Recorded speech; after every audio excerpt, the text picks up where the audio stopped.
Within 30 minutes, rattlesnake venom can turn blood into poison. That morning, a wife had to choose trust a doctor 2 hours away, or an Apache woman with medicine everyone feared. Who would you believe?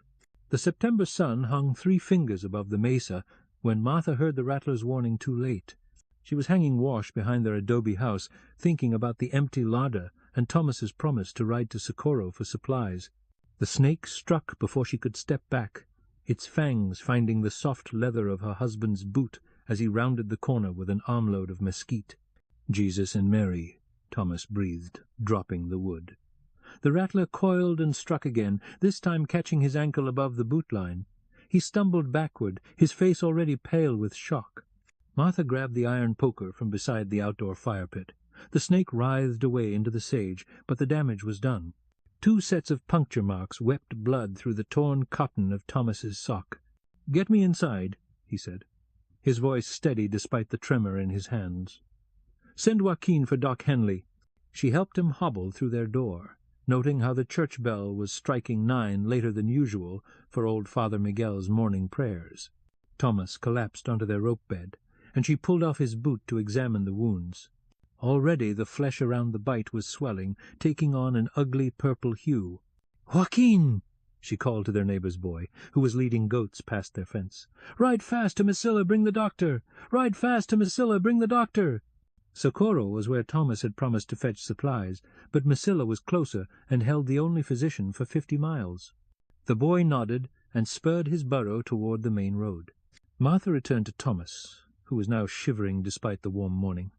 She cleaned the wounds with whiskey from their dwindling bottle and tried to remember what her mother had taught her about snakebite. Tourniquet? No, that was for bleeding. Ice? They had none. "How long does Joaquin need to reach town?" Thomas asked, gripping her hand. 2 hours there, 2 back, if he finds the doctor quickly. Martha pressed a damp cloth to his forehead. "You'll be fine. Doc Henley has that new medicine from back east." But even as she spoke the words, she noticed how Thomas's breathing had grown shallow, how his pupils seemed larger than they should be. The venom was working fast. Outside, clouds gathered above the Oregon mountains, promising the kind of late summer storm that could wash out the creek crossing, if Joaquin couldn't make it back before the water rose. Martha folded her hands around her husband's burning fingers and listened for hoofbeats on the road. By noon the swelling had spread halfway up Thomas's leg, and his skin felt hot enough to fry an egg. Martha had torn strips from her best petticoat to wrap the wound, but she could see the dark lines of poison spreading beneath his skin like ink in water. "Where's that boy with the doctor?" Thomas muttered, his words slurred. Sweat beaded on his forehead, despite the chills that made him shake the entire bed frame. Martha stepped onto their small porch and shaded her eyes against the sun. The road to Mesilla stretched empty in both directions, heat waves rising from the packed earth. Storm clouds had thickened over the mountains, and she could smell rain on the wind. "Maybe they stopped to wait out the weather," she said, forcing brightness into her voice. "You know how these September storms can be." A movement caught her eye near the old cottonwood by their well. An Apache woman sat in the shade, her back straight as a fence post. Martha had seen her before at the trading post in Mesilla, where she sold beautiful silver work to the Mexican families. The woman's graying hair was braided with blue beads, and her cotton dress was trade store cloth over traditional moccasins. The woman met Martha's gaze, and stood, approaching the porch with careful steps. "Your husband," she said in accented English. "Snake medicine." Martha's hand found the porch rail.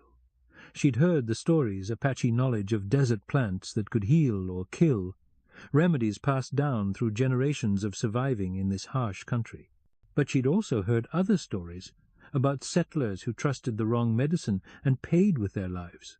"The doctor's coming," Martha said. "From Mesilla." The woman nodded toward the darkening sky. "Storm comes first. Water rises." She reached into a leather pouch at her waist and withdrew a bundle of dried herbs. "Snake root. Draws poison." From inside the house came the sound of Thomas retching, his body rejecting the little water she'd managed to get him to drink. The church bell chimed 12 times, each note seeming to echo her husband's labored breathing. Martha looked from the empty road to the Apache woman's weathered hands, steady as stone. Time was running out, and the storm clouds promised to make her choice for her if she waited much longer. "What do you need me to do?" she heard herself ask. The Apache woman's name was Elena, and her hands moved with the confidence of someone who had performed this ritual many times before. She knelt beside Thomas's bed and unwrapped her bundle of medicines, dried roots, sage, something that looked like ground bone, and a small clay pot that smelled of pine resin. "Water," Elena said. "Clean. From your well." Martha hurried outside with their wooden bucket. The wind was picking up, sending dust devils skittering across their yard. To the west she could see curtains of rain already falling in the mountains. If Joaquin and Doc Henley were caught in that weather, the creek would be impassable for hours. When she returned, Elena had begun grinding the snake root between two smooth stones. The sound was rhythmic, almost like prayer, and somehow it seemed to calm Thomas's ragged breathing. "My grandmother taught me," Elena said without looking up. "Snake people are old enemies. We know their medicine." She mixed the ground root with water from Martha's bucket, creating a thick paste that she spread on a clean cloth. The mixture smelled earthy and bitter, like the desert after rain. "This draws poison out through skin," Elena explained, applying the poultice to the swollen flesh around the bite marks. But inside, medicine also needed. From her leather pouch she withdrew a small bundle of dried leaves and began steeping them in hot water from Martha's kettle. The tea that resulted was dark brown and smelled strongly of sage and something Martha couldn't identify. "He drinks this," Elena said. "Little sips, every few minutes." Martha supported Thomas's head while Elena tipped the cup to his lips. He grimaced at the bitter taste but swallowed, then lay back with a shuddering breath. "How long?" Martha asked. Elena pressed her ear to Thomas's chest, listening to his heartbeat. "Medicine works slow. Poison fights back. Maybe sunrise, maybe." She didn't finish the sentence. Thunder rumbled in the distance, and the first fat raindrops began to spatter against the windows. Martha realized she was holding her breath, watching her husband's face for any sign of improvement. His cheeks were still flushed with fever, but she thought his breathing might be slightly easier. Outside, the storm arrived in earnest, drumming against their roof and turning their yard into a muddy river. The road to Masilla would be impossible now. Whatever happened, they were committed to Elena's medicine.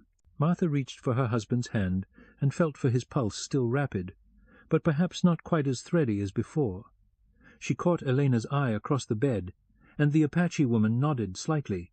"We wait," Elena said, "and watch." The storm raged through the afternoon, turning their small house into an island surrounded by rushing water. Martha had dragged their kitchen table beside the bed so Elena could lay out her medicines properly, roots and leaves arranged in careful patterns, each with its own purpose in the healing ritual.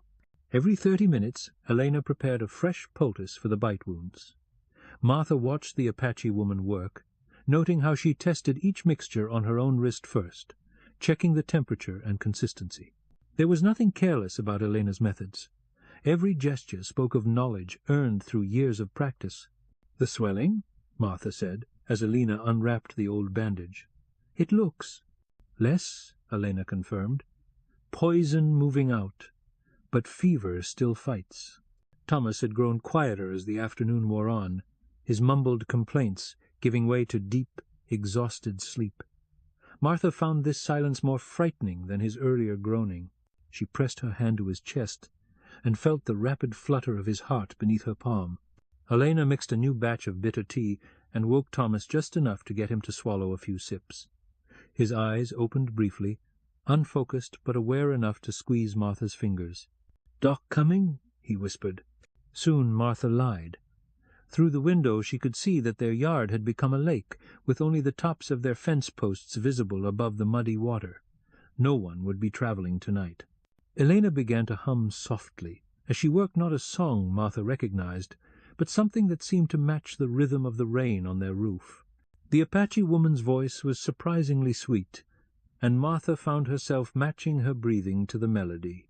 "Your grandmother," Martha said during a quiet moment, "she was a healer?" Elena nodded, her hands never pausing in their grinding of fresh snake root. "Many women in my family.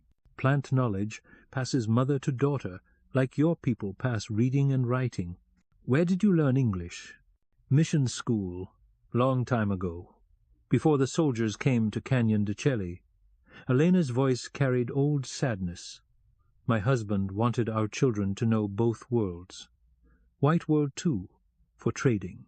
Martha realized she was seeing Elena not as the mysterious Apache from stories, but as simply another woman trying to make the best of difficult circumstances. Someone who understood about keeping a family together, about the weight of decisions that could save or doom the people you loved. The church bell chimed 6 times, muffled by the storm. Thomas stirred and opened his eyes, focusing on Martha's face with more clarity than she'd seen since morning. "Water," he said, and his voice was stronger. Elena smiled for the first time since arriving. Good sign, poison weakening. As Martha helped Thomas drink, she noticed that the dark line spreading up his leg had stopped advancing. The flesh around the bite marks was still swollen and discolored, but the angry purple had faded to a more natural bruising. Outside, the storm was beginning to ease, though water still rushed past their windows. Martha realized she was no longer listening for hoofbeats on the road. Whatever Doc Henley might have done with his modern medicines, Elena's ancient knowledge was already working. She caught the Apache woman's eye and mouthed a silent thank you. Elena simply nodded and returned to grinding herbs, her weathered hands steady as stone. By evening the fever had broken. Thomas slept peacefully for the first time since the snake bite, his breathing deep and regular. The swelling in his leg had begun to subside, and when Elena changed the poultice, Martha could see that the wound was already beginning to heal. "He will live," Elena said, settling back in the chair Martha had brought from their kitchen. "But weak for many days. Poison leaves body slow." Martha felt tears of relief sting her eyes. She had been so focused on the immediate crisis that she hadn't allowed herself to truly consider what losing Thomas would mean. The ranch they were still paying for, the cattle that needed tending, the sheer impossibility of a woman alone in this country. "I don't know how to thank you," she said. "Or, what do you charge? For the medicine?" Eleanor looked surprised by the question. "Charge? Number? You gave water from your well when I was thirsty. You spoke to me like a person, not like ghost to be feared." She paused, looking at Thomas's sleeping form. "White people, they see Apache. They see only stories from newspapers, war parties and raids. They don't see women who know healing, who want their children to live in peace." Martha realized it was true. She had approached Elena with the same wary caution she might show a dangerous animal, not recognizing the irony that she was the one asking for help. Joaquin should have been back by now, Martha said, listening to the diminishing rain. "Unless the creek is still too high to cross." "Doctor would bleed him," Elena said matter-of-factly. "Take out good blood with bad, make him weaker." She touched the clay pot that held her pine resin salve. "Plants know what blood needs. Roots draw poison, leaves clean wound, bark stops fever, all working together." As if summoned by their conversation, they heard hoofbeats splashing through the mud outside. Martha looked through the window and saw 2 riders approaching Joaquin on his burro, and an older man in a black coat who could only be Doc Henley. Martha stepped onto the porch as the men dismounted. Doc Henley was a thin, bearded man with kind eyes and mud-splattered clothes. His leather medical bag was strapped carefully behind his saddle, protected from the rain by oiled canvas. "Mrs. Henley," he said, tipping his hat. "Young Joaquin here tells me your husband took a rattlesnake bite. I came as soon as the creek was passable." "He's better," Martha said. "The fever broke an hour ago." Doc Henley's eyebrows rose. "Better? Ma'am, with respect, a rattlesnake bite this morning should still have your husband fighting for his life. May I see him?" Martha led the doctor inside, aware of Elena rising respectfully from her chair. Doc Henley nodded politely to the Apache woman, his gaze taking in the array of plant medicines on the table. He examined Thomas carefully, checking his pulse, lifting his eyelids to peer at his pupils, unwrapping Elena's latest poultice to inspect the bite wounds. Martha watched his face, seeing professional surprise replace skepticism. "Remarkable," he murmured. "The inflammation is minimal, and there's no sign of systemic poisoning. His heartbeat is strong and regular. He looked up at Martha. "What treatment did you apply?" Martha glanced at Elena, who nodded slightly. "Elena, here," Martha said. "She knows plant medicine, snake root and other things." Doc Henley turned to Elena with new interest. "Snake root? Echinacea purpurea? And what else willow bark for the fever?" Elena seemed surprised by his botanical knowledge. "Snake root, yes. Also osha root, desert sage, pine pitch."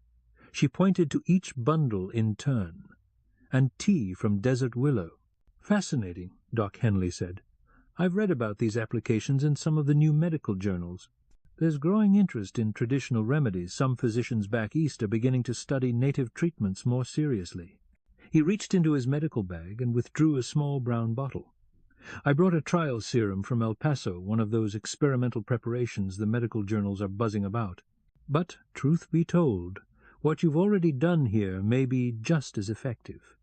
He handed the bottle to Martha. "Keep this in case of future emergencies, but I think your husband is past the worst danger." Elena began packing her medicines, clearly preparing to leave. Martha caught her arm gently. "Please," Martha said, "stay for supper at least. It's too late to travel safely." Elena hesitated, glancing at Doc Henley. The doctor smiled. "I'd be honored to share a meal," he said, "and perhaps Elena would be willing to tell me more about desert plant medicine. I'm always eager to learn." As Martha began preparing what food they had, she noticed how the conversation between Elena and Doc Henley gradually warmed from professional courtesy to genuine scientific discussion. Elena described how different plants worked together to treat various ailments, while Doc Henley explained some of the new theories about how the body fought infection and fever. Thomas woke briefly during supper, clear-eyed and asking for food, the first appetite he'd shown all day. As Martha fed him spoonfuls of broth, she realized that something had shifted in their small house. Elena was no longer the mysterious Apache stranger. She was simply another woman with valuable knowledge, sharing a meal with friends who respected her skills. Outside, the storm clouds were breaking apart, revealing the first stars. The crisis had passed, but Martha sensed that the connections forged in those anxious hours would outlast the emergency that created them. "Elena," she said as the Apache woman prepared to leave, "you'll always be welcome here, for any reason." Elena smiled and pressed something into Martha's hand, a small bundle of snake root wrapped in soft leather. "Keep this," she said, "just in case." Martha watched Elena walk into the starlight, her silver bracelets glinting as she mounted her horse.